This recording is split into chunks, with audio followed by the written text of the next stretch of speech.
Study IQ IAS, अब तैयारी हुई अफोर्डेबल। दिन था 12 जून, साल था 2001। जगह थी ओडिशा में स्थित चांदीपुर। ये पहली बार था जब ब्रह्मोस मिसाइल को पहला टेस्ट फायर किया गया और तब से लेके अब तक इस मिसाइल के कई वेरिएंट्स हमने बना लिए हैं।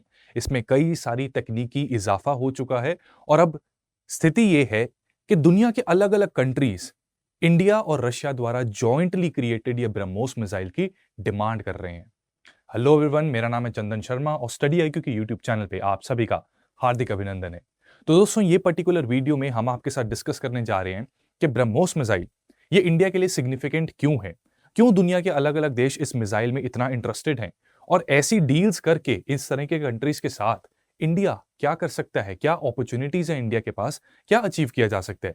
ये सारी चीजें डिस्कस करेंगे, लेकिन सबसे पहले लेट अस अंडरस्टैंड कि ब्रह्मोस मिसाइल दरअसल है क्या, क्या इसकी खूबियां हैं, क्या इसके इंपॉर्टेंट फीचर्स हैं। राइट, तो ब्रह्मोस मिसाइल ये इंडिया और रशिया का एक जॉइंट वेंचर है। अगर इस मिसाइल की रेंज की मैं बात करूं कि अगर एक बार लॉन्च कर दिया जाए तो कितनी रेंज के टारगेट को ये हिट कर सकता है, तो इसकी रेंज जो है वो 300 किलोमीटर प्लस है। यहां पे मैं आपको ये बताना चाहता हूं कि इसके सिर्फ एक वेरिएंट नहीं है, इसके अलग अलग वेरिएंट्स हैं। ये समुद्र से भी लॉन्च की जा सकती है, लैंड से लॉन्च की जा सकती है, इवन हवाई जहाज से लॉन्च की जा सकती है और हर वेरिएंट की रेंज में थोड़ा बहुत अंतर रहता है। सबसे रिसेंटली अभी दिसंबर 2022 में सुखोई जेट्स, आप सबको पता है, जिसको Su-30 MKI के नाम से भी जाना जाता है, इसमें टेस्ट किया गया था। यहां पे ब्रह्मोस मिसाइल का एक्सटेंडेड रेंज वर्जन इसको टेस्ट किया गया था और पाया गया कि ये 450 किलोमीटर तक की टारगेट को भी बहुत ही बेहतरीन और एक्यूरेसी के साथ हिट कर सकता है। राइट, तो तभी हम कह रहे हैं कि इसकी रेंज जो है 300 किलोमीटर से ज्यादा है। कुछ वेरिएंट्स ऐसे भी हैं जिनकी रेंज 290 किलोमीटर भी है। राइट, और दुनिया की ये सबसे फास्टेस्ट क्रूज मिसाइल है। क्रूज मिसाइल और बैलिस्टिक मिसाइल में आपको अंतर तो शायद पता ही होगा। बैलिस्टिक मिसाइल ऐसी है कि यहां से ये ऐसे लॉन्च होगी और पैराबोला बनेगा और अपने टारगेट को हिट करेगी, जबकि क्रूज मिसाइल बिल्कुल इस तरीके से लॉन्च होगी। ठीक है, इसमें पैराबोला या ग्रेविटी का कोई काम नहीं होगा, इसका अपना मैकेनिज्म होगा जो इसको अलाउ करता है टारगेट का पीछा करने के लिए।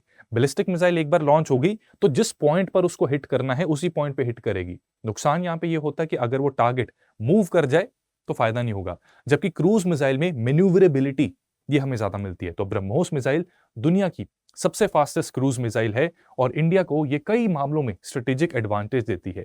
इसकी स्पीड की अगर बात करें तो इसकी स्पीड 2.8 मैक की है। मैक नंबर बेसिकली बताता है कि ये स्पीड साउंड की स्पीड से कितनी ज्यादा तेज है, तो लगभग 3 गुना ज्यादा तेज है ध्वनि की आवाज से। ठीक है, जो हमारी साउंड की आवाज है आप सबको पता है वो कितनी है, 330, लगभग इस तरह से। राइट, ये फिगर है, कमेंट्स में बताइए क्या नंबर है ये। ठीक है, तो उससे 3 गुना ज्यादा स्पीड इस ब्रह्मोस मिसाइल की है। ठीक है, ब्रह्मोस का हाइपरसोनिक वर्जन भी टेस्ट किया जा रहा है, तो इसको कहा जा रहा है ब्रह्मोस 2 हाइपरसोनिक मिसाइल। इसकी डेवलपमेंट अभी चल रही है और यह माना जा रहा है कि इसकी रेंज लगभग 1000 किलोमीटर तक हो सकती है। ठीक है, इनफैक्ट 1500 किलोमीटर का भी अंदेशा लगाया जा रहा है और इसकी जो स्पीड होगी वो साउंड की स्पीड से 8 गुना ज्यादा तेज होगी, यानी कि Mach 8 speed will be there in BrahMos 2 hypersonic version, जो कि अभी डेवलपमेंट में है। इसी के साथ साथ आपको यह बताना चाहता हूं कि इसका जो नाम ब्रह्मोस है, ठीक है, ब्रह्मास्त्र जैसा शब्द ये कहीं ना कहीं हमें सुनने को मिलता है, लेकिन इसका नाम जो ब्रह्मोस है वो नाम पड़ा कैसे। देखो, दो इंपॉर्टेंट नदियां हैं, ब्रह्मपुत्रा भारत की नदी है और मॉस्कोवा नदी ये रशिया की नदी है। इन दो नदियों को नाम को कंबाइन करके इसका नाम पड़ा है ब्रह्मोस और दरअसल ये एक तरीके से हमारे कल्चर को भी एक तरीके से एक्नॉलेज कर रहा है।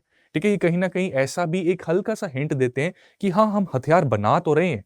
ठीक है, India is a peace loving country, हम हथियार बनाते हैं, लेकिन वो हथियार दुनिया में बवाल मचाने के लिए नहीं, बल्कि एक डेटरेंस क्रिएट करने के लिए है कि जो कंट्रीज हमसे उलझना चाहते हैं उनसे हम विनम्रता पूर्वक ये निवेदन करते हैं कि हमसे थोड़ा सा फासला बना के रखिए। ठीक है, हम शांति चाहते हैं, लड़ाई नहीं। ठीक है, तो ये जो नाम है, नदियों के पीछे जो नाम है, और नदियों को पूजनीय माना जाता है हर कल्चर में। राइट, तो मिसाइल को ये नाम देके एक तरीके से एक सॉफ्ट मैसेज है सभी पावर्स को कि हम शांति बनाए रखें। राइट, इसकी अगर टेक्नोलॉजी की बात करें, ये मिसाइल 2 स्टेज फ्यूल इंजन का इस्तेमाल करती है। ठीक है, जिसमें कि जो फर्स्ट स्टेज है it is a solid propellant engine. Solid fuel का इस्तेमाल किया जाता है क्योंकि सॉलिड फ्यूल में जो फ्यूल डेंसिटी, एनर्जी डेंसिटी होती है वो ज्यादा होती है और इनिशियल लॉन्च के वक्त it needs a very high speed. So that is the reason कि पहली स्टेज में इसको सॉलिड फ्यूल दिया जाता है। इसकी सेकंड स्टेज में लिक्विड रैमजेट यूज किया जाता है। अभी आपको बताऊंगा कि ये रैमजेट होता क्या है, ठीक है। तो सेकंड स्टेज में क्या है कि इसको मूवमेंट करनी है, तो उसमें बहुत ज्यादा एनर्जी नहीं चाहिए होती। इनिशियल एनर्जी से ये अपना मोमेंटम बना लेती है। मैन्यूवरिंग के लिए लिक्विड फ्यूल से भी काम चल जाता है, तो ये इसमें इस्तेमाल किया जाता है। अब ये आपको तो बता ही दिया है कि मल्टीपल प्लेटफॉर्म से इसको लॉन्च किया जा सकता है, ठीक है। तो ये मल्टीपल हिट कैपेबिलिटीज इंडिया को देती है। इंडिया अपने तीनों डिफेंस सर्विसेज में इसको डिप्लॉय कर सकता है और जरूरत पड़ने पे अकॉर्डिंगली इसका इस्तेमाल किया जा सकता है, ठीक है। इस इन्फोग्राफ में आपको कुछ और डिटेल्स में मिल जाएंगी। हालांकि यहाँ पे रेंज 290 किलोमीटर दे रखी है, जो किसी टाइम पे commonly accepted range BrahMos missile की थी, लेकिन आज की डेट में माना जा रहा है कि 500 किलोमीटर तक की इसकी रेंज हो सकती है। इसका वेट 2.5 टन का, ठीक है, जो एयरफोर्स वेरिएंट है उसका 2.5 टन का वेट है। एयर लैंड सी से तीनों से इसको लॉन्च किया जा सकता है और इंडिया की एरियल पावर इसको बूस्ट कर सकती है, ठीक है। तो ये बेसिकली स्क्रीनशॉट, ये स्नैपशॉट तब आया था जब इंडिया ने अपने एरियल वेरिएंट का टेस्ट किया था, ठीक है। एक और चीज यहां पे आपको बता दूं कि इसकी एक्यूरेसी बहुत ज्यादा है, जिसको पिन पॉइंट एक्यूरेसी भी कहा जाता है, कि बिल्कुल टारगेट को हिट कर सकती है। दिन या रात में कभी भी ये अटैक कर सकती है, और अगर खराब मौसम भी है तब भी इसकी एक्यूरेसी पर बहुत ज्यादा फर्क नहीं पड़ता। इतने सारे फीचर्स इसके हैं that adds to the powers and teeth of India, ठीक है। हमारे इंडिया के पंजे, शेर हैं हम लोग, तो उस शेर के पंजे ये दे देते हैं, ठीक है। एक और प्रिंसिपल इसमें यूज होता है, फायर एंड फॉरगेट। इसका मतलब कि आपने अपना एक बार टारगेट सेट कर दिया, उस टारगेट पे आपने इस मिसाइल को लॉन्च कर दिया, उसके बाद भूल जाओ, ये मिसाइल अपने आप उस टारगेट को फॉलो करते हुए हिट कर देगी, ठीक है। So this is the basically इसका मतलब ये कि आगे इसको कोई गाइडेंस की जरूरत नहीं पड़ती, एक बार लॉन्च कर दिया, it will follow the path of that target and hit it, right. ये फीचर्स हैं। इन्हीं फीचर्स की वजह से बहुत से कंट्रीज हमारे साथ डील करना चाहते हैं। अब ये डील किसके साथ होगी? क्या ये डीआरडीओ के साथ डील होगी या मिनिस्ट्री ऑफ डिफेंस के साथ डील होगी? ये डील की जा रही है ब्रह्मोस एरोस्पेस के साथ। Now what is BrahMos aerospace? BrahMos aerospace India और रशिया का एक मल्टीनेशनल डिफेंस कोऑपरेशन है, ठीक है, डिफेंस कॉर्पोरेशन है, ठीक है, कॉर्पोरेट बॉडी की तरह ये काम करता है, जिसका काम है कि मिसाइल्स का निर्माण करना। तो ब्रह्मोस मिसाइल को ये पर्टिकुलर डिफेंस कॉर्पोरेशन कंस्ट्रक्ट करती है, मैन्युफैक्चर करती है। इसका निर्माण, ये एस्टैब्लिशमेंट इसकी कब हुई थी? 12 फरवरी 1998 में हुई थी। तो अगर आप देखें तो अभी रिसेंटली, ठीक है, रिसेंटली इसको 25 साल हो चुके हैं अस्तित्व में आए हुए। और आप सबको पता है कि एग्जाम्स में, कॉम्पिटेटिव एग्जाम्स की अगर आप तैयारी कर रहे हो, आप में से जो बहुत से लोग कर भी रहे होंगे, तो 25 साल, 50 साल, 75 साल, ये जिन जिन के कवर होते हैं वो इंपॉर्टेंट बन जाता है, ठीक है। और इंटर गवर्नमेंटल एग्रीमेंट के जरिए इसको अस्तित्व में लाया गया। इसके हेडक्वार्टर्स न्यू दिल्ली में हैं, और न्यू दिल्ली के साथ साथ इसके 2 और मैन्युफैक्चरिंग यूनिट्स हैं। कहां पे हैं? हैदराबाद में और केरला के त्रिवेंद्रम में, ठीक है। एक और इसका मैन्युफैक्चरिंग यूनिट प्लान किया जा रहा है, जो शायद नागपुर में एस्टैब्लिश होगा। इस पे अभी चर्चा चल रही है, ठीक है। बहुत जल्द इस पे पता लगेगा कि क्या इसका निर्णय लिया जाता है सरकार द्वारा। ये जो जॉइंट वेंचर है, ये इंडिया की तरफ से इसमें डीआरडीओ का योगदान है, और रशिया की तरफ से there is an organisation known as NPO, Mashinostroyeniya of Russia, ठीक है। तो इन दोनों का जॉइंट वेंचर है ये। तो ये तो बात हो गई ब्रह्मोस एयरस्पेस की। अब हम देखते हैं कि वो कौन से कंट्रीज हैं जिनको इस मिसाइल की जरूरत है, और बेसिकली ऐसे क्या कारण आ गया जिससे कि इनको इस मिसाइल, ये इंटरेस्टेड है इतने मिसाइल में, ठीक है। तो इसके जवाब में हमें यह पता होना चाहिए कि अगर इंडिया के लिए इस मिसाइल की क्या सिग्निफिकेंस है। अगर हम इस चीज को समझ पाएंगे तो ऑटोमेटिकली वी कैन अंडरस्टैंड कि बाकी कंट्रीज क्यों इंटरेस्टेड हैं। तो इंडिया को क्या फायदा है? इंडिया को सबसे बड़ा फायदा है इंडो पैसिफिक रीजन में। आप सबको पता है कि अगर इंडिया को हम देखें, हमारी लंबी कोस्ट लाइन और हमारे स्ट्रेटेजिक अंडमान निकोबार आइलैंड्स, ये इंडो पैसिफिक रीजन में हमें ज्योग्राफिकली एक बहुत ही एडवांटेजियस और स्ट्रेटेजिक पोजीशन प्रोवाइड करते हैं। लेकिन अगर इस ज्योग्राफिकल एडवांटेज का हम सिक्योरिटी के पॉइंट ऑफ व्यू से इक्वल एफर्ट्स लगाकर कॉम्प्लीमेंट नहीं करेंगे, तो इस ज्योग्राफिकल एडवांटेज का इतना फायदा नहीं होगा। And that is the reason where BrahMos की सिग्निफिकेंस कम्स। यहां पे स्ट्रॉन्ग नेवल प्रेजेंस होने के साथ साथ ऐसे मिसाइल्स अगर हमारे पास होंगी तो we can actually protect our maritime routes, ठीक है। सेकेंडली, आप सब जानते हैं कि इंडिया एक हॉस्टाइल नेबरहुड में रहता है। वेस्ट में पाकिस्तान है, नॉर्थ ईस्ट की तरफ चाइना है, इंडो पैसिफिक में भी चाइना लगातार कोशिश करता है कि इंडिया को अंडरमाइन किया जाए या इंडिया की हेजेमनी ना बनने दी जाए। तो उस केस में इंडिया को अगर चाइना को काउंटर करना है या पाकिस्तान के सामने एक डेटरेंस रखनी है, तब भी ब्रह्मोस जैसी मिसाइल बहुत कारगर साबित होती है। आप सब जानते हैं कि इंडो पैसिफिक में एक स्ट्रेटेजिक नेवल बेस बनाने की बात की जा रही है, जो कि बनेगा ग्रेट निकोबार आइलैंड में। ग्रेट निकोबार आइलैंड्स ये मलक्का स्ट्रेट से 90 मील की दूरी पर है। अब मलक्का स्ट्रेट से 90 मील की दूरी है, इससे हमें क्या लेना देना? आप सबके मन में ये सवाल आ सकता है। लेकिन आपको जानकर हैरानी होगी कि मलक्का स्ट्रेट से पूरी दुनिया का लगभग 60% ट्रेड गुजरता है और चाइना का fuel import 60% fuel import Malacca strait से निकलता है। तो अगर कभी खुदा ना खास्ता चाइना ने हिमालयन रीजन में अगर इंडिया के साथ कभी पंगा लिया, तो हम मलक्का स्ट्रेट के पास अपनी इस प्रेजेंस के जरिए, एक स्ट्रॉन्ग प्रेजेंस के जरिए चाइना के ऑयल इंपोर्ट्स को रोकवा सकते हैं, उसको इनडायरेक्टली कंट्रोल कर सकते हैं। तो इसका जवाब यहां मिलेगा और चाइना को काउंटर किया जा सकता है। That is the significance of BrahMos missile. ठीक है, इसी के साथ साथ ब्रह्मोस मिसाइल को मैन्युफैक्चर करने के लिए हम कोशिश करते हैं कि बहुत सारा लोकल मटेरियल यूज हो, जो कि लोकल एमएसएमईज को भी बूस्ट देता है। इंडिया की डिफेंस इंडस्ट्री को यह बूस्ट दे रहा है। किसी टाइम पर सिर्फ 12% लोकली या डोमेस्टिकली अवेलेबल मटेरियल यूज होता था, इसको बढ़ाकर 65% किया गया। अब 65% से कोशिश की जा रही है कि इसमें 85% Indian material, domestically available material use किया जाए। तो हमारी इकोनॉमी के लिए भी ये कहीं ना कहीं बहुत कारगर साबित होगा। राइट, तो ये सिग्निफिकेंस है। अब देखते हैं कि ब्रह्मोस मिसाइल की और एक इसकी जो डेटरेंस है वो कैसी है। ठीक है, और ये डेटरेंस ही है जिसकी वजह से बाकी कंट्रीज इसमें इंटरेस्टेड हैं। तो चाइना, ये न्यूज रिपोर्ट्स बता रही हैं कि चाइना को ब्रह्मोस मिसाइल से डर लगता है। इसका क्या रीजन है? ठीक है, लेट अस सी। इसमें ब्रह्मोस मिसाइल में एक बड़ी खास इसका तकनीकी एक जो मैकेनिज्म है वो इसको एक एडवांटेज देता है। ठीक है, इसमें ये सुपरसोनिक स्पीड को अचीव कर सकती है while skimming at low altitude. Low altitude का मतलब है कि धरती के बहुत पास अगर बहुत तेज स्पीड में जाना ना किसी भी मिसाइल के लिए काफी डिफिकल्ट होता है। रीजन ये है कि जब, ठीक है, ग्रेविटी और ग्रेविटेशन के बारे में अगर आप थोड़ी सी जानकारी जानते हैं तो आपको पता होगा कि धरती के बहुत पास होंगे तो मिसाइल के ऊपर ग्रेविटेशनल पुल ऐसी हो सकती है कि मिसाइल नीचे आ सकती है। ठीक है, गिर सकती है, अपने टारगेट को हिट करने से मिस हो सकती है। लेकिन ब्रह्मोस मिसाइल का जो मैकेनिज्म है, इसमें ये 3 से 5 मीटर जैसे लो ऑल्टीट्यूड्स पर भी स्किम करते हुए डिटेक्ट करने से भी बच सकती है और टारगेट को भी हिट कर सकती है। तो क्योंकि इसको डिटेक्ट करना कई बार मुश्किल हो जाता है और डिटेक्ट नहीं होगी तो इंटरसेप्ट कैसे करेंगे? इंटरसेप्ट का मतलब मिसाइल डिस्ट्रॉय यूज करके इसको उड़ा दिया जाए, वो भी नहीं अगर होगा तो तभी चाइना इससे डरता है कि बहुत ही स्टेल्थ मोड में ये मिसाइल अटैक कर सकती है चाइना के अलग अलग एस्टैब्लिशमेंट्स में, अगर हमने ऐसा सोचा तो। But India is a peace loving country, हम चाहते हैं कि कभी भी वो नौबत ना आए जहां पे हम इस मिसाइल को यूज करें। राइट, दूसरी चीज है इसमें रैमजेट्स। रैमजेट्स में क्या होता है कि बेसिकली ये फ्यूल सेविंग टेक्नोलॉजी है एक तरीके से। जनरली मिसाइल में अगर आपने मिसाइल को एक जगह से दूसरी जगह पे पुश करवाना है तो उसमें कॉम्प्रेस एयर की जरूरत पड़ती है। ठीक है, वो कॉम्प्रेस एयर उस फ्यूल को बर्न करने में मदद करेगी और उसी बर्निंग से एनर्जी जो प्रोड्यूस होगी वो मिसाइल को आगे बढ़ाएगी। यहां पे कॉम्प्रेसर की जरूरत को बाईपास किया जा रहा है। कैसे? रैमजेट में क्या होगा कि मिसाइल की ही जो स्पीड है वही इनकमिंग एयर को कॉम्प्रेस कर देगी। ठीक है, ये मिसाइल का माउथ है, इधर से इनकमिंग एयर आएगी, अंदर का मैकेनिज्म ऐसा है कि यही इनकमिंग एयर बिना कॉम्प्रेसर के कॉम्प्रेस हो जाएगी। ठीक है, बहुत हाई स्पीड में इनकमिंग एयर आने से ये कॉम्प्रेशन होती है तो कॉम्प्रेसर की जरूरत नहीं पड़ती और फ्यूल भी यहां पे सेव होता है। So this is an additional advantage जहां पे ब्रह्मोस मिसाइल काफी ज्यादा फ्यूल एफिशिएंट भी है। ठीक है, मिसाइलों में भी फ्यूल लगता है।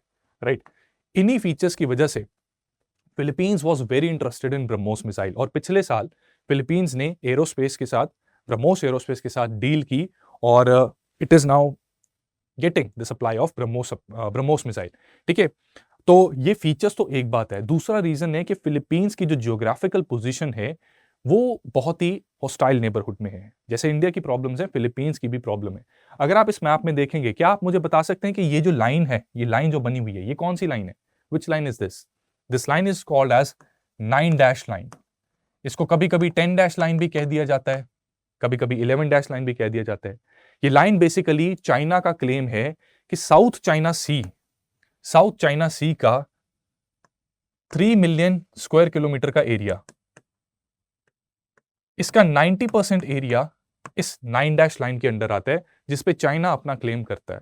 यानी कि कुछ एक्सक्लूसिव इकोनॉमिक राइट्स जो इन दूसरे कोस्टल कंट्रीज के बनते हैं, उनके सॉवरेन राइट्स जो हैं इन अपने इस एक्सक्लूसिव इकोनॉमिक जोन वाले वाटर्स में, उसको एनक्रोच किया जा रहा है। यानी कि बाकियों की सॉवरेनिटी को एनक्रोच किया जा रहा है, जिसकी वजह से हॉस्टिलिटीज फिलीपींस और चाइना में बढ़ती जा रही हैं।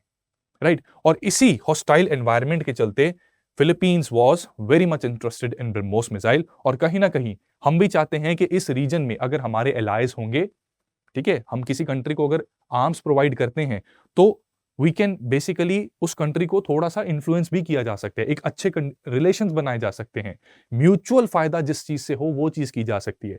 तो इस रीजन में अगर हमारे फ्रेंड्स ज्यादा हैं, so that will also help us to counter China in case Himalayan region में चाइना हम पर हावी होना स्टार्ट हो जाता है। ठीक है, तो एक तो ये बात होगी। दूसरी बात, अब देखो इस पूरे मैप को अगर डिटेल में देखोगे, फिलीपींस की तो प्रॉब्लम देखो है ही है, आप बाकी देखिए इंडोनेशिया की भी दिक्कत है यहाँ पे। ठीक है, इवन इंडोनेशिया नोस कि यहाँ पे कोई भी प्रॉब्लम क्रिएट की जा सकती है, राइट। मोर रिसेंटली, सबसे रिसेंटली अभी इंडोनेशिया के साथ एरोस्पेस ने 200 मिलियन से 350 मिलियन की डील एक साइन की है। ठीक है, अप्रोक्सीमेटली $300 मिलियन की एक डील साइन हुई है जिसमें हम ब्रह्मोस इनको सप्लाई करने जा रहे हैं। अब इनका जो 32 का आंकड़ा हुआ ना चाइना के साथ, वो बड़ा इंटरेस्टिंग है। यहां पे इंडोनेशिया और चाइना के बीच में जो आइलैंड्स हैं which are disputed, they are called as Natunas island. आप यहां पे लोकेशन इसकी देख सकते हो। ठीक है, साउथ चाइना सी के साउथ की तरफ, राइट, मलेशिया के ईस्ट की तरफ, और यहां पे इस रीजन में नेटूना आइलैंड्स सिचुएटेड है। ये रीजन मिनरल्स में रिच रीजन है, यहां पे ऑयल सप्लाईज मिल जाती हैं, ऑयल की ड्रिलिंग की जा सकती है, राइट। तभी चाइना चाहता है कि ये रीजन इसके हाथ में रहे। ठीक है, इस रीजन पे कंट्रोल होने से मलक्का स्ट्रेट पर भी चाइना कहीं ना कहीं अपना दबदबा बनाना चाहता है, क्योंकि उसको डर लगता है कि अगर यहां से ऑयल आना बंद हो गया तो चाइना तो गया, राइट। तभी चाइना चाहता है कि ज्यादा से ज्यादा साउथ चाइना सी का हिस्सा उसके पास रहे, और तभी बाकी कंट्रीज के साथ इसकी झड़प होती रहती है। नेटूला आइलैंड्स में एक बहुत ही इंटरेस्टिंग केस हुआ।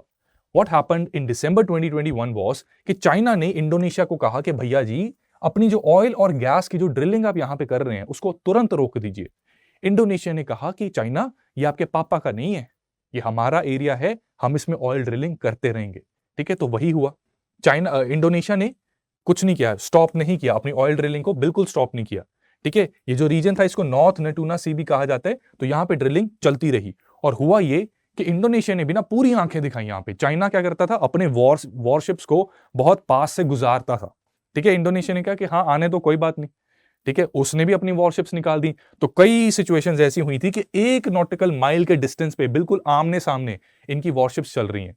ठीक है, दुर्घटना होने से तो बच गए, लेकिन हाँ टेंशंस ऑल टाइम हाई। इसी वजह से नाउ इंडोनेशिया वांट्स कि इंडिया की जो ब्रह्मोस मिसाइल की कुछ एडवांटेजेस हैं, और क्योंकि इनको पता है कि एयर, लैंड और सी वेरिएंट्स इंडिया के पास हैं, ब्रह्मोस मिसाइल के तीनों वेरिएंट्स हैं, तभी ये इस मिसाइल में इंटरेस्टेड है। ठीक है, तो अपनी मैरीटाइम सिक्योरिटी को ये एनहांस कर सकते हैं। ठीक है, इन दोनों कंट्रीज के साथ साथ मिडल ईस्ट के भी कई कंट्रीज अपना इंटरेस्ट दिखा रहे हैं। अब यहां पे इंडिया के पास क्या अपॉर्चुनिटीज है, इतने कंट्रीज इंटरेस्ट अगर दिखा रहे हैं, इंडिया का फायदा कैसे है। ठीक है, तो इंडिया के लिए देखो सबसे इंपॉर्टेंट चीज है, मलक्का स्ट्रेट के पास अगर हम स्ट्रॉन्ग नेवल प्रेजेंस रखेंगे तो we can actually have a very strong Indo Pacific presence. ठीक है, वहां से जो मलक्का स्ट्रेट कहा जाता है कि यूरेशियन रिमलैंड को जो कंट्रोल करता है ना। ठीक है, what is Eurasian rimland? Eurasian rimland आप मैप में एक बार चेक कर लेना। ठीक है, I won't be able to draw it so properly. ठीक है, यूरेशियन रिमलैंड को अगर कंट्रोल कर लिया, यूरेशियन रिमलैंड के जरिए ही, ठीक है, ये मान लो इंडोनेशिया वाले आइलैंड्स हैं, ठीक है, ये इंडिया का आ गया, तो इस रीजन से यूरोप और एशिया के ये रिमलैंड्स आ गए। ठीक है, और यहां से एशिया का ये कोस्टल लाइन आ गई। तो इनको अगर किसी ने कंट्रोल किया तो दुनिया पर राज कर सकता है। और इस रीजन को, ये एशिया की जो एक कोस्ट लाइन है, इसके ऊपर इफेक्टिव कंट्रोल करने के लिए जो चोक पॉइंट्स होते हैं मलक्का जैसे, उनको कंट्रोल करना जरूरी है। तो अगर हमारे इस रीजन में फ्रेंडली कंट्रीज होंगे तो हमारा इफेक्टिव कंट्रोल यहां पे आएगा। ठीक है, उनकी गवर्नमेंट्स, हमारी गवर्नमेंट्स के रिलेशन अच्छे होंगे तो we will have a strong presence here, right. This will help us to counter China, जिसके साथ हमारी गलवान वैली इंसिडेंट के बाद रिलेशंस काफी स्ट्रेन्ड है। तवांग रीजन में भी अभी रिसेंटली उन्होंने एनक्रोच किया। So this will help us balance our relations with China. Secondly, honourable prime minister का ये सपना है, उनका एक टारगेट है कि इंडिया के जो डिफेंस एक्सपोर्ट्स हैं उनको $5 बिलियन के लेवल तक लेके जाया जाए बाय 2024-2025। और इसमें ब्रह्मोस, सिर्फ ब्रह्मोस मिसाइल के एक्सपोर्ट्स अगर हम देखें, इसमें $3 बिलियन के एक्सपोर्ट्स देने की पोटेंशियल है। तो यहां पर भी इंडिया को इकोनॉमिकली ये एडवांटेज है। इसी के साथ साथ इंडिया सागर पॉलिसी को भी फॉलो करता है, security and growth for all in the region, right. So उसके लिए हम सिर्फ बातें करते रहें और हमारे पास कुछ है नहीं, वो तो बात नहीं बनेगी। So we have BrahMos missile, we can provide it to different countries and use it ourselves as well. तभी हम ये बातें करते हुए अच्छे लगते हैं। ठीक है, जिसमें ताकत है ना, वही बात करता हुआ अच्छा लगता है कि security and growth for all in region, right. तो ब्रह्मोस मिसाइल हमारी इस स्ट्रैटेजी को भी फायदा देगी, राइट।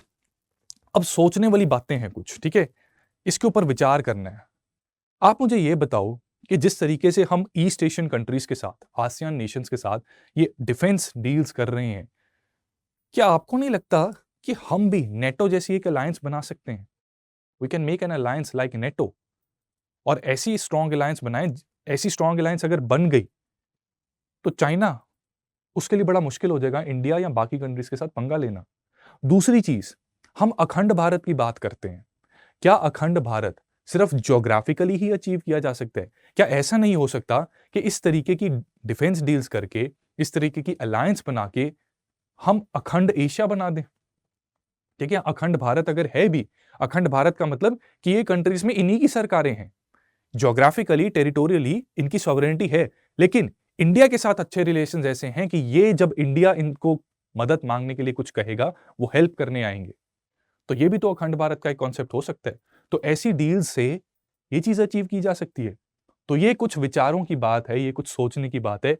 इसके लिए ये चीजें मैं आप पे छोड़ देता हूं। कमेंट्स में मुझे बताना कि क्या ऐसा करना ये पॉसिबल है, और क्या ये जो डील्स हो रही हैं, is this the beginning of India making a strong Asian alliance similar to NATO, right. ये सोचने की बात है, ठीक है। अब एक सवाल करते हैं, ठीक है, प्रीलिम्स का क्वेश्चन करे बिना तो बात बनेगी नहीं।